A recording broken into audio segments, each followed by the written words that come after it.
In common law legal systems, a contract is an agreement having a lawful object entered into voluntarily by two or more parties, each of whom intends to create one or more legal obligations between them. The elements of a contract are offer and acceptance by competent persons having legal capacity who exchange consideration to create mutuality of obligation. Proof of some or all of these elements may be done in writing, though contracts may be made entirely orally or by conduct. The remedy for breach of contract can be damages in the form of compensation of money or specific performance enforced through an injunction.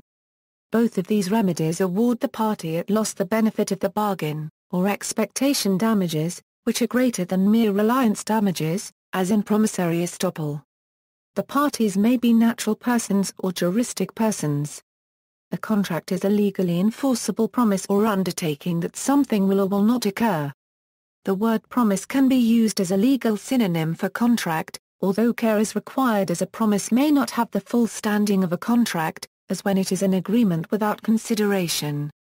Contract law varies greatly from one jurisdiction to another, including differences in common law compared to civil law, the impact of received law, particularly from England in common law countries, and of law codified in regional legislation. Regarding Australian contract law, for example, there are 40 relevant acts which impact on the interpretation of contract at the Commonwealth level, and an additional 26 acts at the level of the state of NSW. In addition, there are 6 international instruments or conventions which are applicable for international dealings, such as the United Nations Convention on Contracts for the International Sale of Goods. History. Contract law is based on the principle expressed in the Latin phrase pacta sunt servanda, which is usually translated agreements must be kept, but more literally means pacts must be kept. Contract law can be classified, as is habitual in civil law systems, as part of a general law of obligations, along with tort, unjust enrichment, and restitution. The common law of contract originated with the writ of assumpsit, which was originally a tort action based on reliance. Jurisdictions vary in their principles of freedom of contract. In common law jurisdictions such as England and Wales and the United States, a high degree of freedom is expected. For example, in American law, it was determined in the 1901 case of Hurley v. Eddingfield that a physician was permitted to deny treatment to a patient despite the lack of other available medical assistance and the patient's subsequent death. This is in contrast to the civil law, which typically applies certain overarching principles to disputes arising out of contract, as in the French Civil Code. Other legal systems such as Islamic law, socialist legal systems, and customary law have their own variations. However, in the case of the United States, the principle of freedom of contract has eroded over time due to judicial deference to legislation affecting contracts. For example, the Civil Rights Act of 1964 restricted private racial discrimination against African Americans. In the early 20th century, the United States underwent the Lochner era, in which the Supreme Court of the United States struck down economic regulations on the basis of freedom of contract and the Due Process Clause. These decisions were eventually overturned and the Supreme Court established a deference to legislative statutes and regulations which restrict freedom of contract. The U.S. Constitution contains a contract clause, but this has been interpreted as only restricting the retroactive impairment of contracts. Not all agreements are necessarily contractual, as the parties generally must have an intention to be legally bound.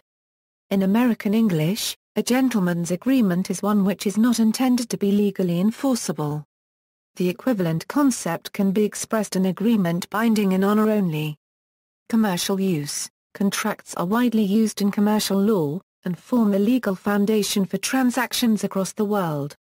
Common examples include construction contracts, product purchases, software licenses, employment contracts, insurance policies, real estate deeds to transfer title, professional services, wholesale merchandise supply, and various other uses.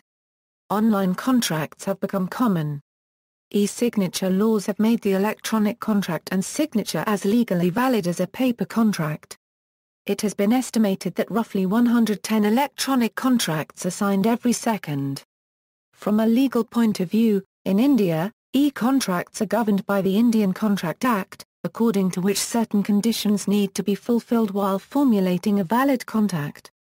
Certain sections in Information Technology Act also provide for validity of online contract. Contract management, the professional practices solutions that are put in place to help with the design, implementation, and support of contracts is referred to as the discipline of contract management. Enterprises that include entities such as for-profit, non-profit, not-for-profit, and government organizations, often establish and practice contract management in support of agreements that are made with vendors, partners, customers and other key stakeholders. The activities that are part of contract management include but are not limited to things like assigning ownership and accountability for contracts, designing the structure of contracts, reviewing contracts, signing the contracts, filing the contracts, ensuring records retention of contracts, executing the contracts, ensuring support for the contracts, and governing all such activities for quality and adherence to such contracts. Elements. At common law, the elements of a contract are offer, acceptance, intention to create legal relations, and consideration. Offer and acceptance. In order for a contract to be formed, the parties must reach mutual assent.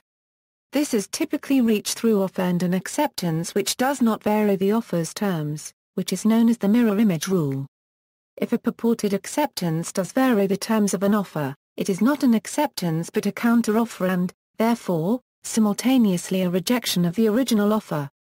The Uniform Commercial Code disposes of the mirror image rule in A Section 2-207, although the UCC only governs transactions in goods in the USA. As a court cannot read minds, the intent of the parties is interpreted objectively from the perspective of a reasonable person, as determined in the early English case of Smith v. Hughes, 1871. It is important to note that where an offer specifies a particular mode of acceptance, only an acceptance communicated via that method will be valid. Contracts may be bilateral or unilateral. A bilateral contract is an agreement in which each of the parties to the contract makes a promise or set of promises to each other. For example, in a contract for the sale of a home, the buyer promises to pay the seller $200,000 in exchange for the seller's promise to deliver title to the property. These common contracts take place in the daily flow of commerce transactions, and in cases with sophisticated or expensive promises may involve extensive negotiation and various condition precedent requirements, which are requirements that must be met for the contract to be fulfilled. Less common are unilateral contracts in which one party makes a promise, but the other side does not promise anything. In these cases, those accepting the offer are not required to communicate their acceptance to the offerer. In a reward contract, for example, a person who has lost a dog could promise a reward if the dog is found, through publication or orally. The payment could be additionally conditioned on the dog being returned alive. Those who learn of the reward are not required to search for the dog, but if someone finds the dog and delivers it, the promisor is required to pay. In the similar case of advertisements of deals or bargains, a general rule is that these are not contractual offers but merely an invitation to treat, but the applicability of this rule is disputed and contains various exceptions. The High Court of Australia stated that the term unilateral contract is unscientific and misleading. In certain circumstances, an implied contract may be created.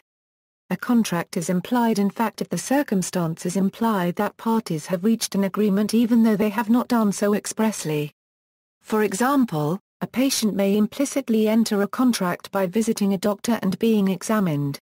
If the patient refuses to pay after being examined, the patient has breached a contract implied in fact. A contract which is implied in law is also called a quasi-contract, because it is not in fact a contract. Rather, it is a means for the courts to remedy situations in which one party would be unjustly enriched were he or she not required to compensate the other. Quantum meruit claims are an example. Intention to be legally bound. In commercial agreements it is presumed that parties intend to be legally bound unless the parties expressly state the opposite as in a heads of agreement document. For example, In Rose and Frank Company v. Junior Crompton and Brothers Limited, an agreement between two business parties was not enforced because it contained an honor clause which stated the parties wish that the agreement not be reviewed or enforced by a court. In contrast, domestic and social agreements such as those between children and parents are typically unenforceable on the basis of public policy. For example, in the English case Balfour v. Balfour, a husband agreed to give his wife £30 a month while he was away from home, but the court refused to enforce the agreement when the husband stopped paying. In contrast, in Merritt v. Merritt, the court enforced an agreement between an estranged couple.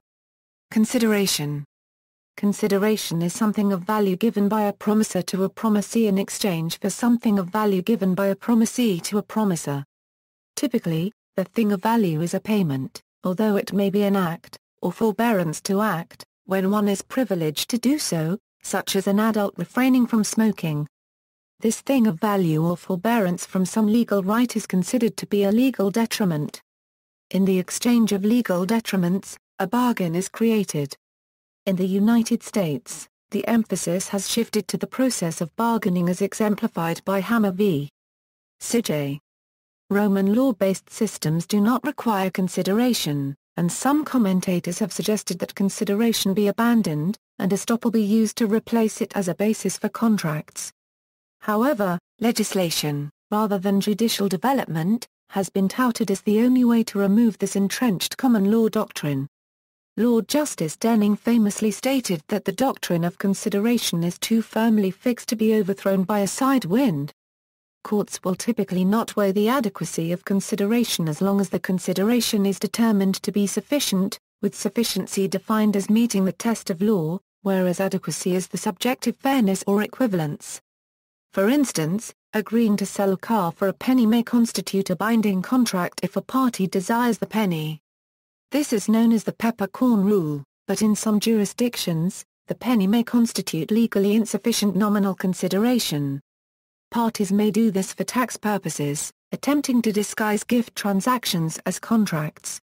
Transferring money may be sufficient, particularly if there is accord and satisfaction. However, consideration must be given as part of entering the contract, not prior as in past consideration. For example, in the early English case of Eastwood v. Kenyon, 1840, the guardian of a young girl took out a loan to educate her. After she was married, her husband promised to pay the debt, but the loan was determined to be past consideration. The insufficiency of past consideration is related to the pre-existing duty rule. In the early English case of Steelk v. Myrick, 1809, a captain promised to divide the wages of two deserters among the remaining crew if they agreed to sail home short-handed. However, this promise was found unenforceable as the crew were already contracted to sail the ship. The pre-existing duty rule also extends to general legal duties. For example, a promise to refrain from committing a tort or crime is not sufficient. Formation. In addition to the elements of a contract, a party must have capacity to contract. That means parties in a contract must justify their majority in age to understand terms of the contract and be mentally able. The purpose of the contract must be lawful. The form of the contract must be legal. The parties must intend to create a legal relationship. The parties must consent. As a result, there are a variety of affirmative defenses that a party may assert to avoid their obligation.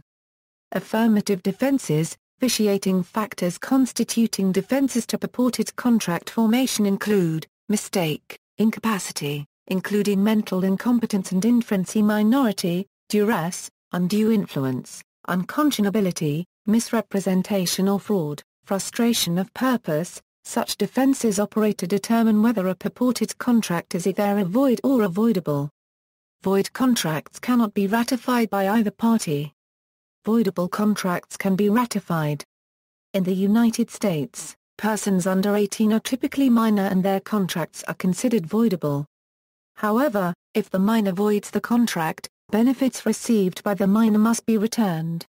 The minor can enforce breaches of contract by an adult while the adult's enforcement may be more limited under the bargain principle. Promissory estoppel or unjust enrichment may be available, but generally are not. Formalities and Writing.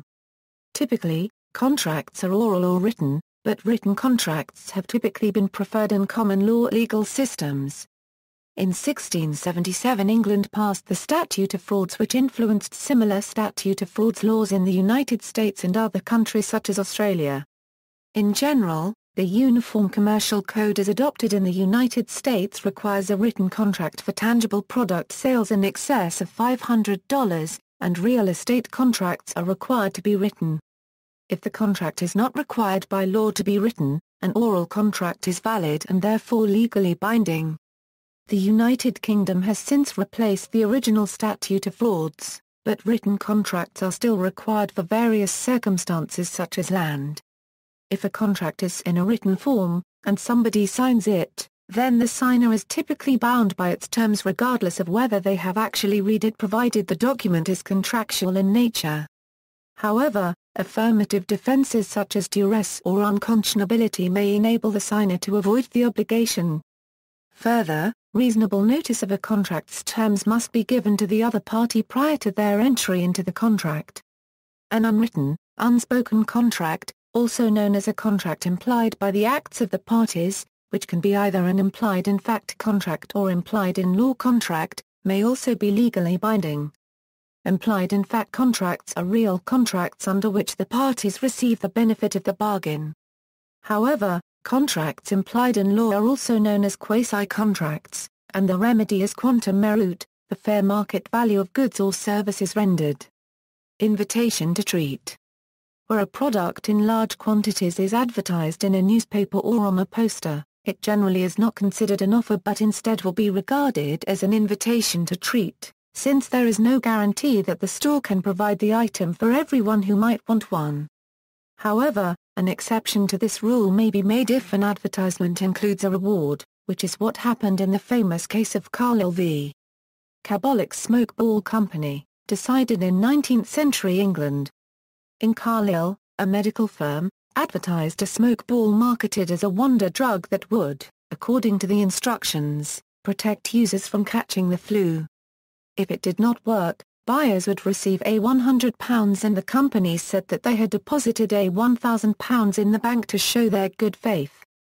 When sued, Cabolick argued the ad was not to be taken as a serious, legally binding offer. It was merely an invitation to treat, and a gimmick. But the Court of Appeal held that it would appear to a reasonable man that Cabolick had made a serious offer, and determined that the reward was a contractual promise. Third parties. The doctrine of privity of contract means that only those involved in striking a bargain would have standing to enforce it. In general, this is still the case. Only parties to a contract may sue for the breach of a contract, although in recent years the rule of privity has eroded somewhat and third-party beneficiaries have been allowed to recover damages for breaches of contracts they were not party to. In cases where facts involve third-party beneficiaries or debtors to the original contracting party have been allowed to be considered parties for purposes of enforcement of the contract. A recent advance has been seen in the case law as well as statutory recognition to the dilution of the doctrine of privity of contract. The recent tests applied by courts have been the test of benefit and the duty-owed test. The duty-owed test looks to see if the third party was agreeing to pay a debt for the original party, and whereas the benefit test looks to see if circumstances indicate that the promisee intends to give the beneficiary the benefit of the promised performance. Any defense allowed to parties of the original contract extend to third-party beneficiaries. A recent example is the UK's Contracts Act 1999. Performance. Performance varies according to the particular circumstances. While a contract is being performed, it is called an executory contract, and when it is completed it is an executed contract. In some cases there may be substantial performance but not complete performance, which allows the performing party to be partially compensated. Uncertainty, incompleteness and severance. If the terms of the contract are uncertain or incomplete, the parties cannot have reached an agreement in the eyes of the law. An agreement to agree does not constitute a contract, and an inability to agree on key issues, which may include such things as price or safety, may cause the entire contract to fail. However, a court will attempt to give effect to commercial contracts where possible, by construing a reasonable construction of the contract. Courts may also look to external standards, which are either mentioned explicitly in the contract or implied by common practice in a certain field. In addition, the court may also imply a term. If price is excluded, the court may imply a reasonable price, with the exception of land and second-hand goods, which are unique. If there are uncertain or incomplete clauses in the contract, and all options in resolving its true meaning have failed, it may be possible to sever and void just those affected clauses if the contract includes a severability clause. The test of whether a clause is severable is an objective test whether a reasonable person would see the contract standing even without the clauses. Contractual terms. A contractual term is an provision forming part of a contract.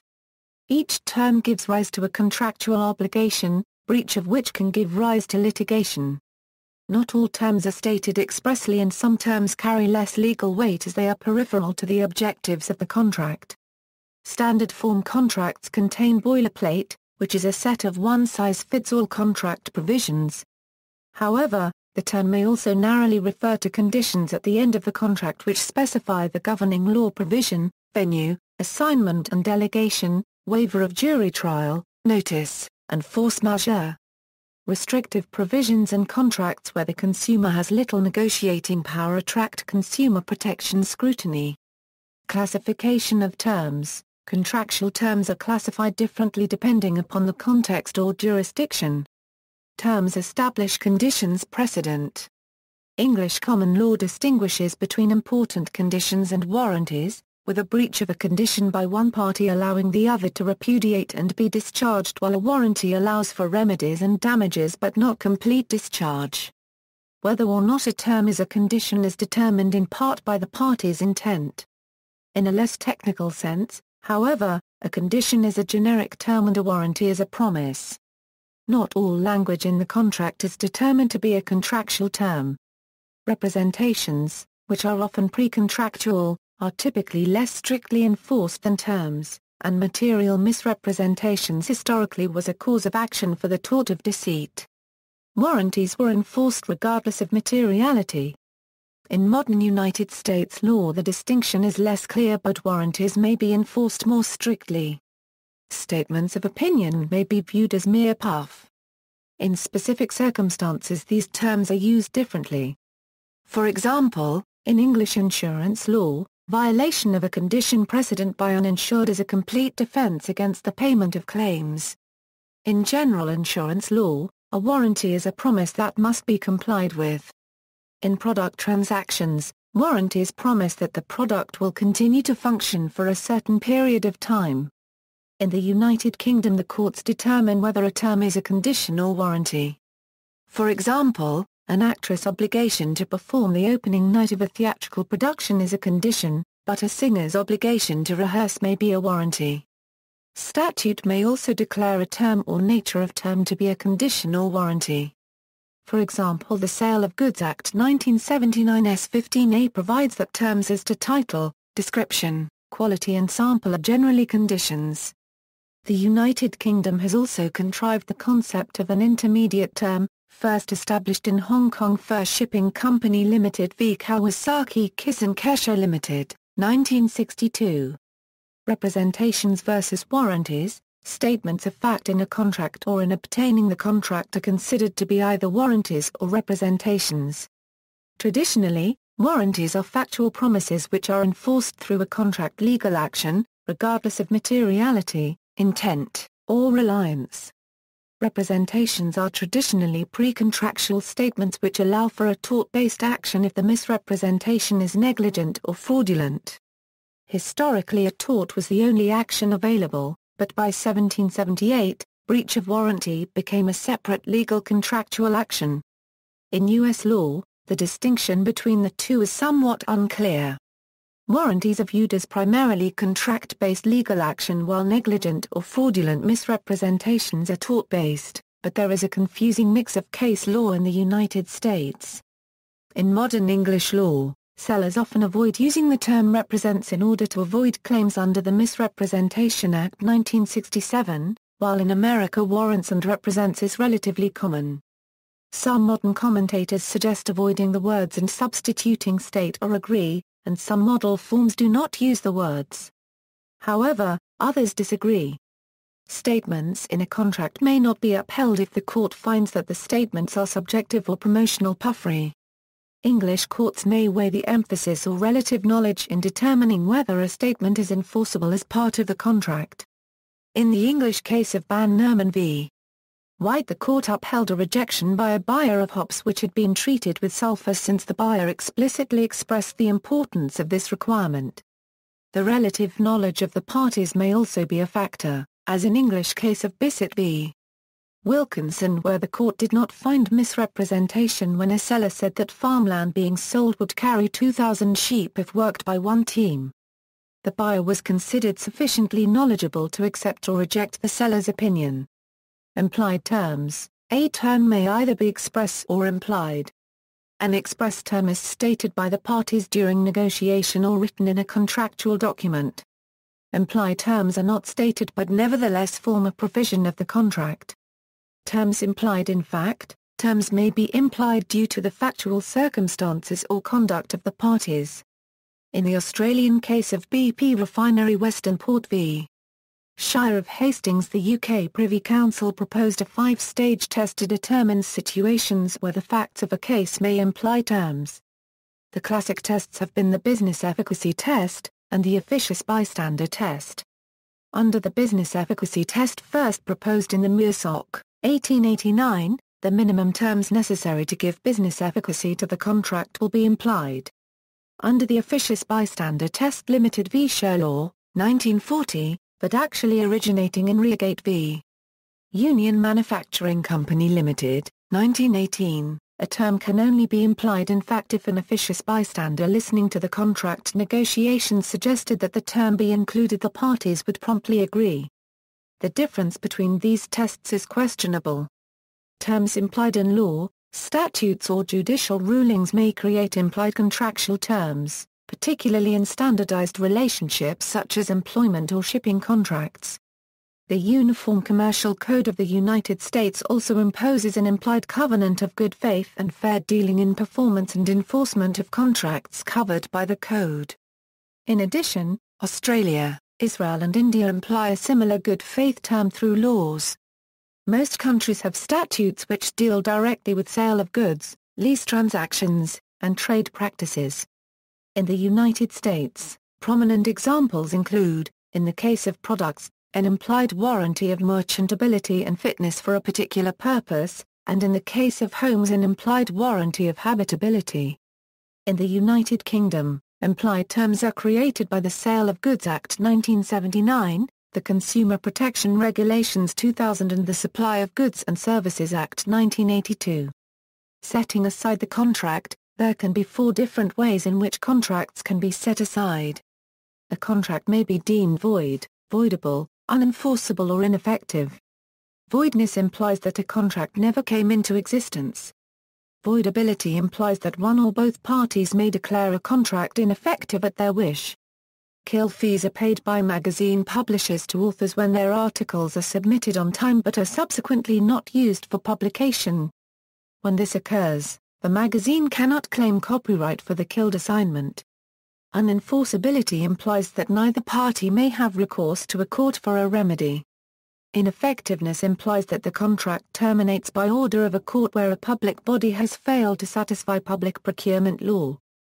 To rescind is to set aside or unmake a contract. Misrepresentation. Misrepresentation means a false statement of fact made by one party to another party and has the effect of inducing that party into the contract.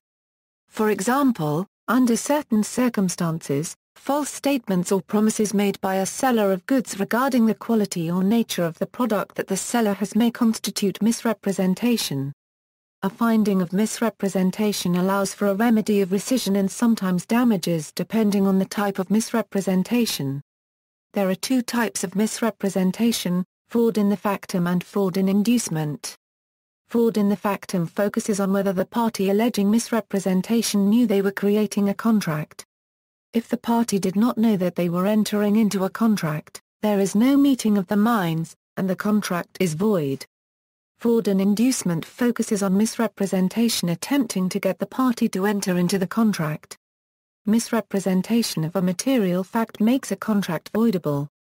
According to Gordon v. Sellico, 1986, it is possible to misrepresent either by words or conduct. Generally, statements of opinion or intention are not statements of fact in the context of misrepresentation. If one party claims specialist knowledge on the topic discussed, then it is more likely for the courts to hold a statement of opinion by that party as a statement of fact. Mistake. A mistake is an incorrect understanding by one or more parties to a contract and may be used as grounds to invalidate the agreement.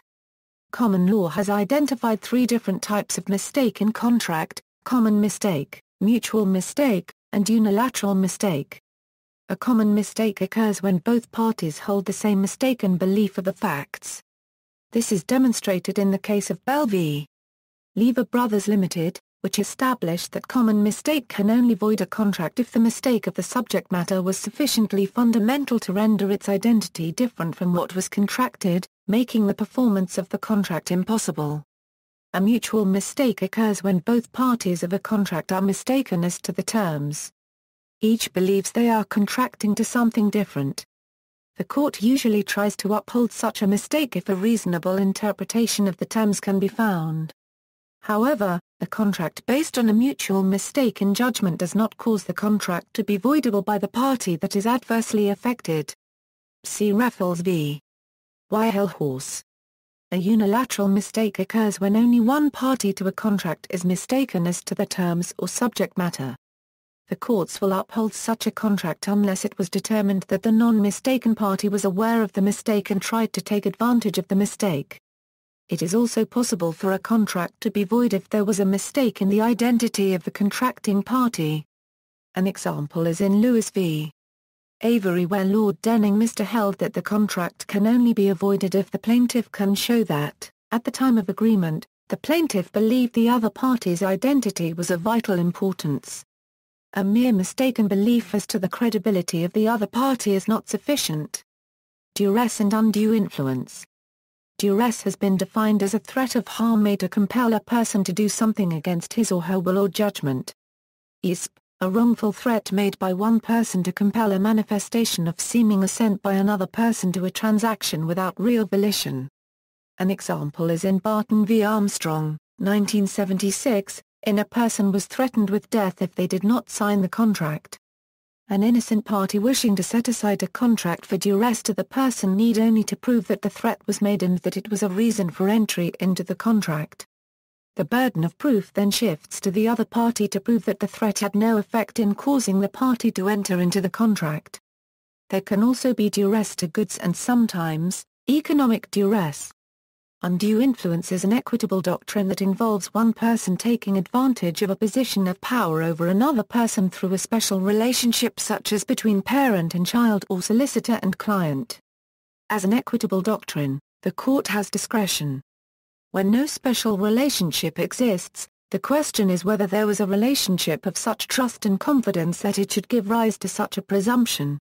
See Odorized v. Bloomfield School District. Incapacity. Sometimes the capacity of either natural or artificial persons to either enforce contracts, or have contracts enforced against them is restricted. For instance, very small children may not be held to bargains they have made, on the assumption that they lack the maturity to understand what they are doing. Errant employees or directors may be prevented from contracting for their company, because they have acted ultra vires. Another example might be people who are mentally incapacitated either by disability or drunkenness. In these cases the contract is either void or voidable. Illegal contracts. If based on an illegal purpose or contrary to public policy, a contract is void. In the 1996 Canadian case of Royal Bank of Canada v. Newell, a woman forged her husband's signature, and her husband agreed to assume all liability and responsibility for the forged checks. However, the agreement was unenforceable as it was intended to stifle a criminal prosecution, and the bank was forced to return the payments made by the husband. In the U.S., one unusual type of unenforceable contract is a personal employment contract to work as a spy or secret agent. This is because the very secrecy of the contract is a condition of the contract. If the spy subsequently sues the government on the contract over issues like salary or benefits, then the spy has breached the contract by revealing its existence. It is thus unenforceable on that ground, as well as the public policy of maintaining national security. Other types of unenforceable employment contracts include contracts agreeing to work for less than minimum wage and forfeiting the right to workmen's compensation in cases where workmen's compensation is due. Remedies for breach of contract. Breach of contract is defined in the Unfair Contract Terms Act 1977 as I. Non-performance, e. Poor performance, e. Part performance, or, if performance which is substantially different from what was reasonably expected. Innocent parties may repudiate the contract only for a major breach, but they may always recover compensatory damages, provided that the breach has caused foreseeable loss. It was not possible to sue the Crown in the UK for breach of contract before 1948. However, it was appreciated that contractors might be reluctant to deal on such a basis and claims were entertained under a petition of right that needed to be endorsed by the Home Secretary and Attorney General. S1 Crown Proceedings Act 1947 opened the Crown to ordinary contractual claims through the courts as for any other person. Damages. There are several different types of damages. Compensatory damages, which are given to the party which was detrimented by the breach of contract. With compensatory damages, there are two heads of loss, consequential damage and direct damage. Liquidated damages are an estimate of loss agreed to in the contract, so that the court avoids calculating compensatory damages and the parties have greater certainty. Liquidated damages clauses may be called penalty clauses in ordinary language, but the law distinguishes between liquidated damages and penalties. A test for determining which category a clause falls into was established by the English House of Lords in Dunlop Pneumatic Tyre Company Limited v. New Garage and Motor Company Limited. Nominal damages consist of a small cash amount where the court concludes that the defendant is in breach but the plaintiff has suffered no quantifiable pecuniary loss, and may be sought to obtain a legal record of who was at fault. Punitive or exemplary damages are used to punish the party at fault. But even though such damages are not intended primarily to compensate, nevertheless the claimant receives the award. Exemplary damages are not recognized nor permitted in some jurisdictions. In the UK, exemplary damages are not available for breach of contract, but are possible after fraud. Although vitiating factors relate to contracts, they are not contractual actions, and so, in a roundabout way, a claimant in contract may be able to get exemplary damages. Compensatory damages compensate the plaintiff for actual losses suffered as accurately as possible. They may be expectation damages, reliance damages, or restitutionary damages. Expectation damages are awarded to put the party in as good of a position as the party would have been in had the contract been performed as promised. Reliance damages are usually awarded where no reasonably reliable estimate of expectation loss can be arrived at or at the option of the plaintiff. Reliance losses cover expense suffered in reliance to the promise. Examples where reliance damages have been awarded because profits are too speculative include the Australian case of McRae v. Commonwealth Disposals Commission which concerned a contract for the rights to salvage a ship. In Anglia Television Limited v. Reed, the English Court of Appeal awarded the plaintiff expenditures incurred prior to the contract in preparation of performance. After a breach has occurred, the innocent party has a duty to mitigate loss by taking any reasonable steps. Failure to mitigate means that damages may be reduced or even denied altogether.